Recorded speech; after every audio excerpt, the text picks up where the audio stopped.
Bum bum bum bum bum bum bum bum. Da na na na. Bum bum bum bum. Da na na na.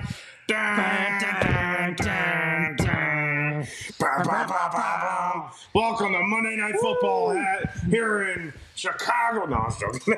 Here in Chicago, Illinois. Here Da Bears. Da Bears. Mike Ditka's here. He's coming through. He's coming through. Mike Ditka's coming. Mike Ditka as Da Bears take on Da Vikings. Go Blue. Minnesota is taking on the Chicago Bears here in a few hours, and what a football weekend it was. The Bills Mafia is going nuts today about their team. Let's just jump right into the Bills Mafia. I mean, I was watching that game and I was like, there's no way that they just didn't look good. Derrick Henry has almost 200 yards rushing. He has like 15 attempts. He has 2 touchdowns. He's destroying the Bills. And then all of a sudden, oh shit! The King fumbles. Yeah. The Bills get the ball. Josh Allen scores. They're down 2. Ah! And that's just literally the entire mantra with the Bills fans. I was with Tina's family here yesterday, and it was just like, holy shit! And Tina was just so accepting of, they're gonna lose. It's okay. It's okay. But yes, we have the Buffalo Bills coming back from 16 points to win the game. Yep. What did you think about the game? Where you were kind of like half out of it? You were like, oh, yeah, no, exactly. Like, I was, when the comeback started, I was literally going to bed. Like, I was like, okay, it's over. Good job. Wow, the Ravens look really good. And then I had it on the TV, and I peeked up just as I was, like, getting comfortable, and I'm like, oh, Derrick Henry fumbled. Oh, Bill's got the ball. Yeah. Okay, well, I guess I'll just like prop myself up on my pillows, and just see what happens. A little gander. Yeah, I'll take a little look, and I was like, oh, they're going down the field. Oh, they're in the red zone. Oh, my God, they scored. I was like, well, I'm not going to bed. I'm locked in. And, yeah, it was just – that was a wild comeback. And you said it in text form. I believe you said it on Twitter. You said it earlier today to me. That looked like – I said it in my dreams. I said it when I woke up. I said it when I went to bed. You keep saying it. I keep saying it. That Go Birds. At the end, well, yes, that's one of the things you say. But at the end of the game, that looked like playoff Ravens. Yeah, how they just totally – and sorry, Fonz. I know that's throwing salt on the wound. But he knows. Our resident fan, Fonz, is now – submit his resignation to us, but they looked like playoff Ravens. Typical, and to be honest with you, I don't know how John Harbaugh still has a job after the last. We always put all these coaches on the hot seat, and I know he won a Super Bowl in 2012, 13 years ago. Mm-hmm. I know he has this stature of being a great coach, which he is. But it's incredible that he's had such big meltdowns in the playoffs and still continues to not even be close to being on the hot seat. Right. But you got a guy like Sean McDermott who, same situation, Bills get himself into I mean, their records are eerily similar when it comes to the playoffs. And Sean McDermott is on the hot seat every single year when it comes to coaching. But John Harbaugh, he's still coming back, all healthy. Like, Sean McDermott's shaking in his boot. No, he's not shaking. He's not shaking his boots. But he's continuously talked about, if they don't get it done, he's gone. Yeah. But John Harbaugh has one of the best players in the league, has a 2-time MVP, and never talked about on the hot seat. Why is that? One major difference between the two coaches. Jim Harbaugh. No. Oh. Not everything is Michigan. He's not even Michigan anymore. I mean, he always will be. He can't be. He literally cannot come back. He's not allowed. No. He's gone. The difference is Harbaugh's got one. He's got a ring. And I think a ring saves him. But I saw a stat earlier today to that point. I believe it was 17. In his coaching career, he has 17. 38. Fourth quarter blown leads in his career. It's the most of any head coach, active or non-active. Really? Since 1991. That's John Harbaugh? That's John Harbaugh. 17 blown fourth quarter leads all coaches since 1991. And that's the most? And that's the most. Wow. But he's got the one ring, and I think that one ring saves him. That's 14 years ago. I know, 13 years ago, whatever. But think about it. Also, do the Ravens want to be the Steelers and not fire coaches? Is that kind of the thing? Is like, oh, if they don't fire coaches, we can't fire coaches. That's the only team in the AFC. If you think about it, the only team in the AFC North, right? They're the North, yeah, they're right? the North. That fires coaches more is the Cleveland Browns. Yeah. Like, the Bengals hold on to their coaches. Look at how long Marvin Lewis had a job, and he shouldn't have. Well, Mike Tomlin. Right. I mean, the Steelers have had three coaches in their history, right? Yes. Chuck Noll, Bill Cowher, Mike Tomlin. Chuck Norris. Because they were too scared to fight him. Why would you fire Chuck Norris? He just didn't feel like doing it anymore. And now the Baltimore Ravens have had, what, 4 or 5 coaches? Yeah. I mean, do you count the Baltimore Colts in this situation? No, because they're technically the Indianapolis Colts. Technically, the Baltimore Ravens are the original Cleveland Browns. And even they had, I think, Otto Graham was their player coach for a long time. It's me digging back into the history books. But think about it, like Brian Billick, who won the 2000 Super Bowl, he was there forever. And I think there was a couple between him and Harbaugh. Correct me if I'm wrong. Fonz especially, like, you might know, like, he's not even listening. He blocked us. Nah, that's true. You said the Ravens thing. He said, all right, go screw yourself. But besides that, the Ravens really haven't fired, in recent memory, have not fired coaches. Man, when I was watching that with Tina, and I'm sitting there and, like, the fumble happens, and all I feel is, I'm like, Jesus! She's digging into my bones! That came from all the core of... just all the power. No, that came from all the core of all the Bills fans in everywhere. Channeling in there. Why me? I was like, oh my God. But I was so happy to see, them so happy. Yeah. To see them come back. I mean, to start the season like that, as a comeback win in your house, with your reigning MVP quarterback, with a defense that's been questioned all year long. I mean, Joey Bosa's looking like prime Joey Bosa already. Mm-hmm. I still think there should obviously the comeback is great, right? It shows some grit out of this team that you've seen from the Bills the last 4 or 5 years. They've had grit. They've never been really the most name-worthy team other than Josh Allen, maybe Stephon Diggs, some guys on the defensive side of the ball. But they're a gritty team. They're just this Dan Campbell type team where they're going to fight until the very end. But when it comes down to it, they can't give up 40 points a game. No. And I know it's the first game of the year. But if you're the defensive coach and you're going back into the meetings, you're saying, hey, okay, great win, awesome. We can't survive 18 weeks of giving up 40 points. No. Because we will end up like the Cincinnati Bengals of last year. Oh, yeah.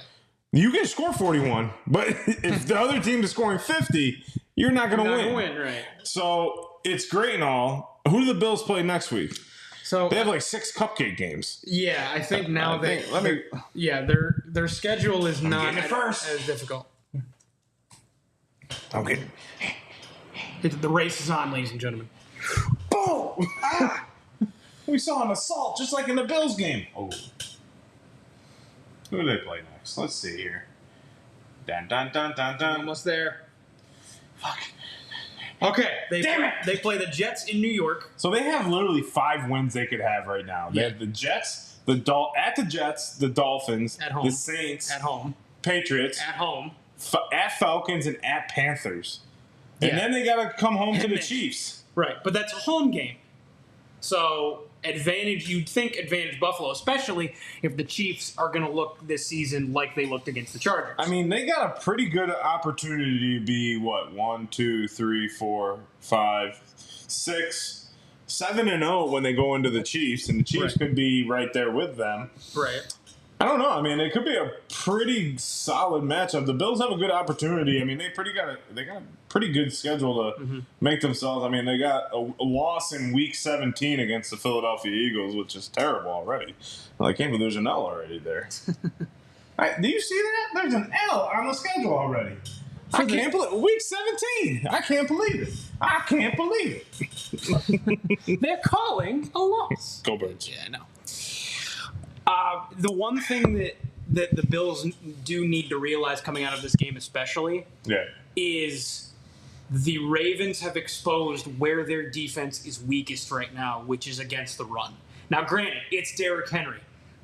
I will never say that, that's an average running back or even above average running back. That's an elite running back. However, teams have to recognize, and I can't imagine that there isn't a team in the NFL that doesn't recognize that they got ran on. And so why wouldn't you try, even if you don't have Derrick Henry, why wouldn't you try the same thing to see if maybe you can exploit that hole as well? Like you said, if that really is as big of a hole as it looked like it was defensively. What? Yeah. No, you have to figure out how to stop that because, like you said, you cannot give up that many points every game and expect to have a winning record this season. Well, a team that did get embarrassed this weekend was... Oh, that one. I thought you meant my one. Yes. What games did you get embarrassed in? Giants. No one cares about the Giants, Mike. There was no one at the game for the Giants. There's not even apparel sold for the Giants this year. They're giving it back to them. They're paying them to buy it. Well, I'll take it. I need some more Giants stuff. No, yes. The Florida Gators are knocked off by the USF Bulls. We said it on week 1. The USF actually looks pretty good. Yes. They look pretty damn good, and now they're the number 25 team in the country. 18 team in the country, and rightfully so. They came into the swamp, a tough environment, 100,000 people screaming their heads off, and this Barstool Florida put out a post. Let me see if I can find it. Let me see. But what are your thoughts while I'm finding this? That was a wild game. It was probably my favorite game to watch throughout the entire college football Saturday because it was one of those games where you can't believe necessarily what you're seeing because it's not only that Florida is failing to not compete. They competed, but failing to stop USF or take over the game. But it's the fact that they're doing that at home. Yep. It's where they're supposed to be, damn near invincible. That's supposed to be, it's a swamp. Like, nobody goes into the swamp and wins. Unless, a down Florida year maybe, but this wasn't supposed to be a down Florida year. Here it is right here, everyone. So, I don't know if you can see it. So they have USF here on the bottom, sitting at the bottom in a chair. Oh, yeah. And then they have UCF, drowning, and then they have the other three. Right before the game, we beat Boise State, still unranked. This did not go. USF, we beat a Boise State. No one cares. Do you care now? Yeah, I think you care now. I think you care a bit now. Well, apparently Napier's still going to be the coach until the end of the year, so we'll see what happens. But there's bigger notice in this game that is totally uncalled for, that needs to be addressed, and is the title of our... Can we stop spitting on each other? Yeah, did that Florida player see what happened in the Dallas-Philly game think it was a good idea? He's like, I should do that. Stop. It's disgusting. I got it. It's like that. It's like that reel. Rock to spit on that player. Is that what this year's football season is? I hope not. I hope not. I know. I hope not. Can we not have? I'm just going to say this, and hockey fans will get this. Can we not have two college football and NFL full of Brad Marchands? He spits on people? No, he licked Ryan Callahan's teeth. 1 year. He's just trying to get a little lick. He's a lizard. He's a rat. He's a rat. So he's a rat. And he's a Stanley Cup champion. It's just, it goes back to my birds, like Jalen Carter getting ejected immediately before the game even started. Yeah. It's ridiculous. Now, obviously, Dak did spit in his direction. I don't care what anyone says. Dak spit in his direction and smiled at him. He knew what he was, and stepped up towards him. Yeah. He may not hit him, but he was doing something like that was disrespectful. So I'm not saying either party was wrong in that stance. Because number one, you're always going to get the retaliating person. Oh, of course. Number two, you're always going to look like an idiot. Like, why are you spitting on someone? Right. You have, and Trey brought this up in my text to me. He said you have 60 minutes to kick the shit out of each other. Right. Do it on the field. You play the most physical sport in the world, and you're spitting on each other as far as no, Jalen. Take that as disrespect, and then go and sack Dak as hard as he possibly as hard as you possibly can.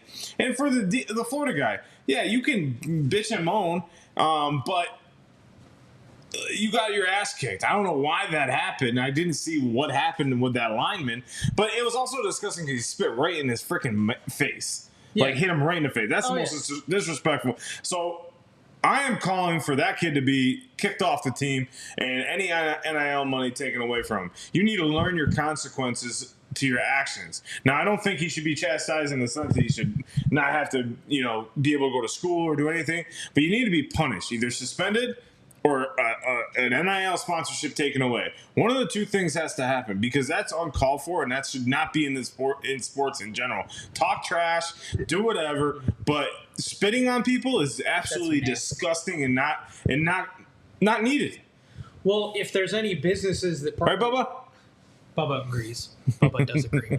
If there's any to that point, if there's any businesses that are giving him NIL money for sponsorships, I wouldn't. If I was the owner, I wouldn't want to deal with him anymore.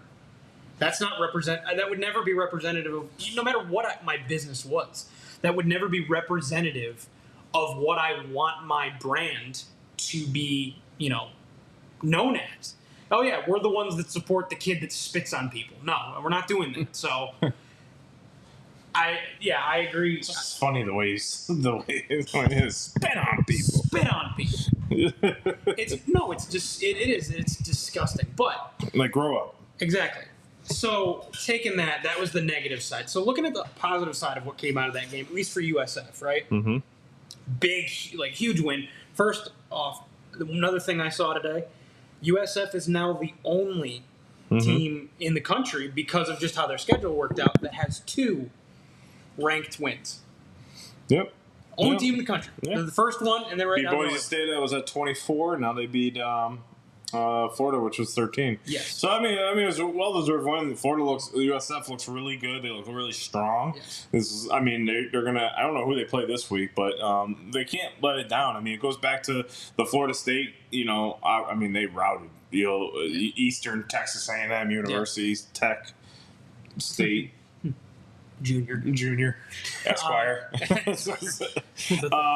But we got a lot of good games here. It was okay games. But here's something that I've been saying forever. So in the top 25, so the Power 5 conferences, I am saying, and I'm protesting. Whoa! That's how animated he is. He's protesting that much. He's throwing stuff. So I think that the cupcake games should be eliminated from college football. You should play Power 5 versus Power 5. If you want this to go to a 2-conference whatever bullshit, then you want to pay these players. I want to see these games be against the best of the best. I don't want to see East Texas A&M go to Florida State. No, I want to see Florida State go play I don't care, Texas A&M, or I want to see them go play Michigan State or something like that. Go play some games. And the reason, they don't have a preseason. Okay, yeah, I get it, but still, I want to see the best of the best. How are you supposed to judge a team off a team that's far less superior to you? How are you supposed to judge them? Oh, you beat them by 70? Congrats. Right. But I hear you, and I want to see the best competition and the best games too. However, the opposite end of that is that those small schools, while they get their asses kicked, make a lot of money. Like their athletic departments are pretty much funded by these games. Yeah. So that's the tough part is you're creating a better competition for these teams over here to the detriment of these teams over here. Yeah, it sucks. I mean, I know that's not what you want at the end of the day, but I think you're going to have the better product. Like week 2, there should be some good games. I mean, Michigan, Oklahoma, Michigan kind of. I mean, they just didn't come out. I mean, it wasn't a terrible game. It wasn't terrible. They just never really got going on offense. Right. Defense was there. I mean, it was 7-0 for at least a quarter and a half, and then they just couldn't get the ball going. They just could not get it in the. Then they were in the red zone like 3 times, kicked 3 field goals. Mm-hmm. They just could not get anything going on offense, and it was just a little too late at the end. And Oklahoma just, I mean, they look really good. Mateer looks. I mean, I don't even know where he came from, to be honest with you. I believe he came from Washington State, and what they did was Venables brought in their new offensive coordinator was his offensive coordinator at Washington State. So it was a ready-made system for Mateer. He didn't have to learn anything. Oh, that's nice. He'd already played. Well, I mean, I think that the conferences are going towards a 2-conference matchup the way everything's going. Yeah. So we gotta have some better matchups in week 2. I mean, week 3 we got a pretty good matchup. We got Florida going to Florida's got to go to LSU this week. Florida's probably got the hardest schedule on this. They got ranked. That's they needed the USF win. They needed that win more than anything, and Napier needs that win. And it's not looking good right now for Napier. I mean, it's just going to be a tough battle. It's going to be a tough uphill battle from here on out. Yeah. They got to play Miami. They got to play Texas. They got to play Georgia. And they got to play LSU in the next 5 games. Yep. Yeah, I mean. Think about that. Do you think that is insane? And the thing is, you can say with certain programs, right, that end up with tough schedules, you can say, well, we scheduled some teams that at the time weren't very good. They got good, and suddenly it's a tougher schedule. No, you knew. Yeah. You knew that this SEC schedule was going to be a gauntlet no matter what year it was. My question is, I wonder where they're keeping the $27 million. Well, I think it's less now, so. It probably is. Actually, it might themselves a nice snow cone maker. Yeah, but it might be more now. It might be more now after that USF win. I don't know who might have come out of the woodwork with some money after that going, all right, we're ready. I don't even know who's available in college football anymore. Well, you never know. You really don't know until the end of the year because there could be another big, like, for example, right? Like, who could be available? Kalen DeBoer. Yeah. I mean, I'm just talking about just in general, like who could be available. I don't think they're going to get rid of Kalen. All of the talk that I've heard before of whenever they fired Napier was that they were going to push hard for Kiffin to bring him back. Kiffin's already in the SEC and looking good. Why would he leave? Right, because he supposedly, and obviously it's rumors, hearsay, take it all with a grain of salt, but supposedly if there was one job, it's like slightly like Brian Kelly leaving Notre Dame. He wants to stay at Ole Miss unless the Florida job opens. Then he might, because his wife went to Florida. So he may be interested in setting roots here for the sake of his family and for coaching the Gators. So that was the talk. Who knows how that's changed now after another year at Ole Miss and a year where Ole Miss looks pretty good this year. Again, who knows if that's different or if the Gators boosters are different. I don't know, but that's what I had heard last year when they were talking about firing Napier. They're going to hire... Listen. Great response. Great response. So long as they don't hire Marcus Freeman, I don't care who they hire. No, Marcus is not going anywhere. He loves that school. Apparently the only... Well, we got... I mean, the funny part is we have Monday Night Football tonight, which is Vikings-Bears. Yep. You got J.J. McCarthy. The era starts right now with him. Yep. We'll see what happens with... I mean, Kevin O'Connell is a quarterback genius, it seems like. He can get anyone... If he can get anyone to kind of get going, it'd probably be J.J. I mean, luckily he's got a weapon like Justin Jefferson to throw to. I mean, it helps. But yesterday's games were pretty, I don't know, they were like very defensive heavy, and then you got the Packers just absolutely routing the Lions. Oh, yeah. Which shocked me because not that the Packers beat the Lions. I think the Packers are absolutely capable of beating the Lions or anybody. It's just, especially after getting Micah Parsons. It's just that the fact that the Lions looked so bad.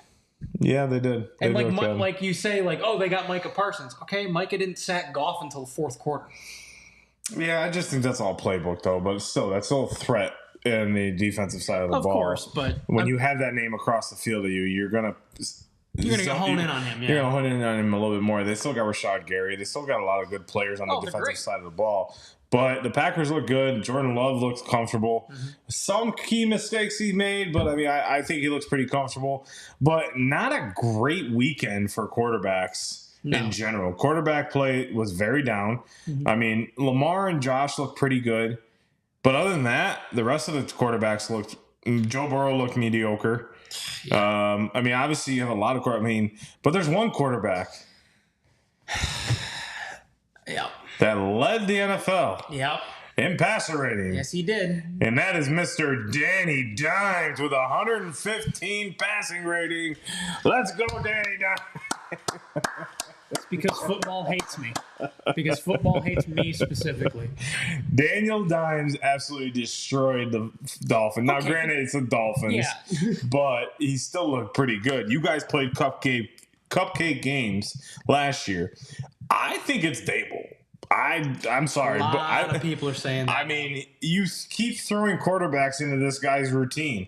And everyone's like, well, he was great with Josh Allen. Yeah, well, Josh, he's the offensive coordinator. Yeah, he was OC. He wasn't doing much other than focusing on the offense. And you have Josh Allen as your quarterback. It's like... So, I don't know. This is funny to me. And I'm sorry for your pain. It's just hilarious to me because they went ahead and just... Everyone's so premature nowadays to just get rid of their quarterback immediately after 1 year bad year. One bad year, and they're like, oh, he's gone. And it's like, geez, develop him. Well, to be fair, he had 3 bad years, which speaks more. But you guys weren't good. It goes back to what we said. That. How can you judge a guy when you don't have a good team around him? I understand that. You guys continuously took players away from him and just threw him with Wan'Dale Robinson.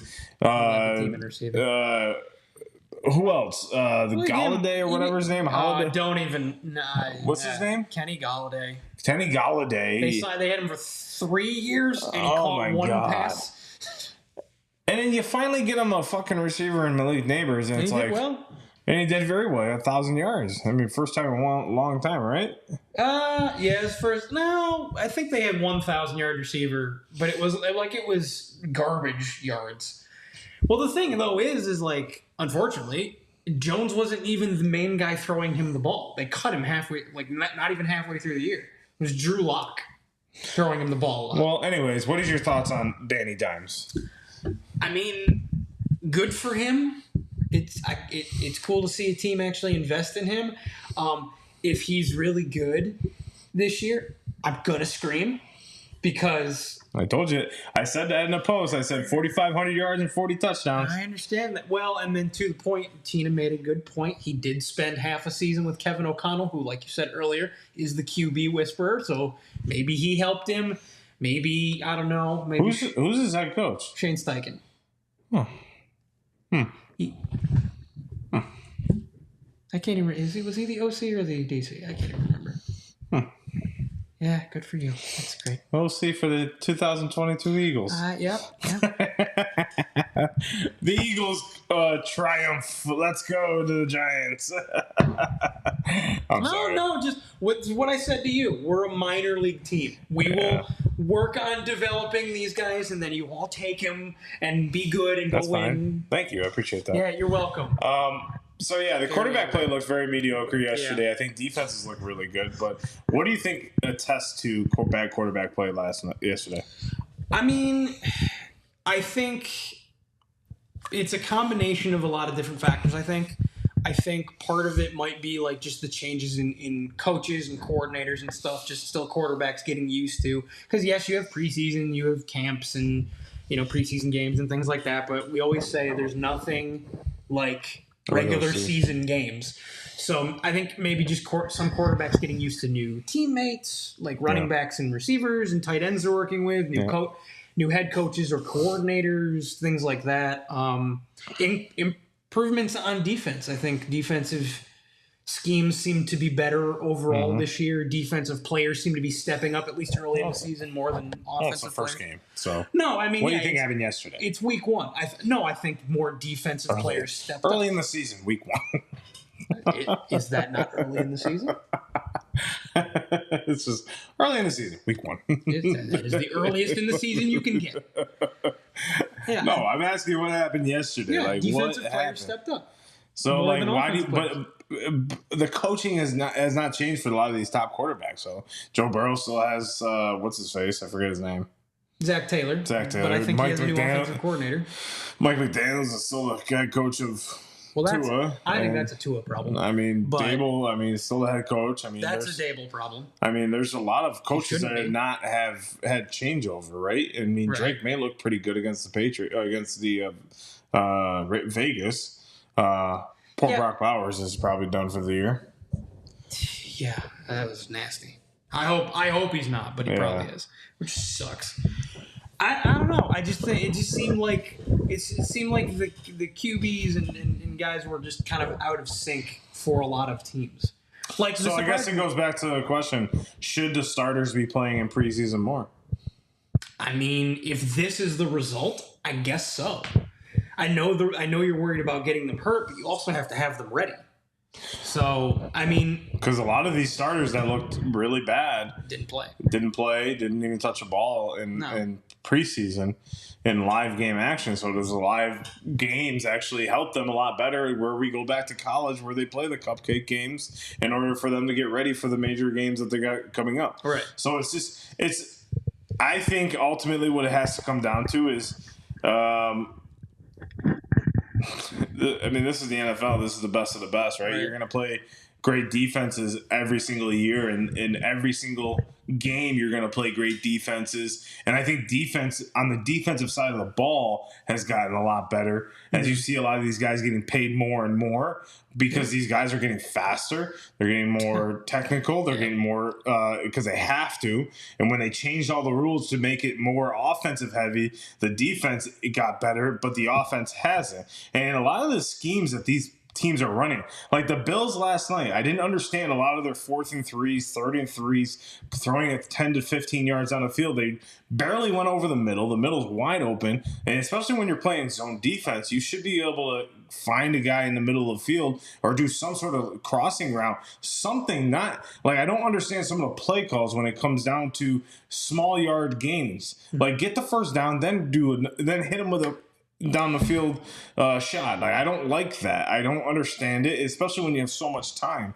So I think defenses have just gotten better. Yeah. Defensive coordinators have got have gotten better, have gotten more unique with their defensive coverages, have gotten more good with their schemes. I like a defensive game. I'll take a 7-0 game. I'll take a 14-7. When they were talking about Archie Manning versus Ohio State, I was like, shoot, that was a great defensive game. Everyone's talking about their offenses. I'm like, that was a great defensive game. You're right. So I'm all for it. So more defensive games to come, and I'm hoping to. So any bet you want to take the under. Unless you're the Ravens and the Bills. 81 points over. So, but. Going into tonight, who you got? Vikings or Bears? So, man, it's interesting because you don't know you're not sure what JJ is going to look like. You're not sure what Caleb's going to look like in his second year, and that's the QB battle. Even though they're not playing each other, I would say I think the Bears are going to win by a field goal. I think it'll be once again. I think it'll be a defensive game. While these two offenses try to figure out how they're going to approach each other. I think it's going to be 40-37. Really? Field goal. I think it's a shootout? And it's going to come down to the Vikings. The Vikings will win 40-37. Yes, because I think both defenses are trash. They're not good. Well, so it's not a really good defensive battle. They could prove me wrong, but I think it's going to be 40-37. So take the over in this game, actually. Don't listen to me. So take the over in this game. Just said take the under. Take the receptions, whatever the receptions are for Jetta. Take the receptions for Roma Dunze. And then take the over on the passing yards for Caleb Williams. I think he's going to throw the ball so much tonight. So, what about your boy? What? No bet for Colston Loveland? No. Okay. No, not yet. I want to see how he plays. You want to see how he looks? Yeah. Oh, and start Keon Coleman next week in your fantasy footballs. So, but speaking about fantasy, we have our fantasy college football edition coming to you tomorrow. Week 2. Who will the winners be? Grandpa Jay, myself, or Mike? Grandpa Jay will be here tomorrow night. We'll make sure to lock in. Make sure you lock in at 8:45 Eastern on YouTube, Facebook, and Twitter. Appreciate all the support and love. We'll see you guys here tomorrow. Have a great evening and have a good night watching football.